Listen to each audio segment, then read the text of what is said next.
Kooriyad highway തകർച്ച വലിയ പ്രതിസന്ധിയാണ് ദേശീയപാത പൂർത്തീകരണത്തിന് ഉണ്ടാക്കിയിട്ടുള്ളത്.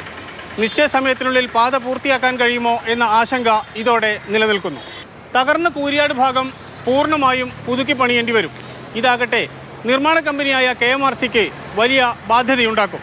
കൂരിയാട്ടെ തകർച്ചയുടെ പശ്ചാത്തലത്തിൽ NHAI കേരളത്തിൽ അങ്ങോളം ഇങ്ങോളമുള്ള ദേശീയപാത നിർമ്മാണം അവലോകനം ചെയ്യും. ഇതും ഒരുപക്ഷെ പദ്ധതി പൂർത്തീകരണത്തിന് കാലതാമസമുണ്ടാകാൻ കാരണമാകും. ചില DPRകൾ പ്രീണനത്തിന്റെ ഭാഗമായിട്ട് മാറ്റിയെടുത്ത് ഒരുപക്ഷെ വയബിൾ അല്ലാത്ത കൺസ്ട്രക്ഷനിലേക്ക് പോയിട്ടുണ്ട്. ഇപ്പൊ എന്താണ് ഈ ഇടിഞ്ഞ ആ പോർഷനെ കുറിച്ച് എന്താ പറയുന്നത്? അത്രയും ഹൈറ്റിലേക്ക് ഈ കെട്ടുകൊണ്ട് താങ്ങില്ല.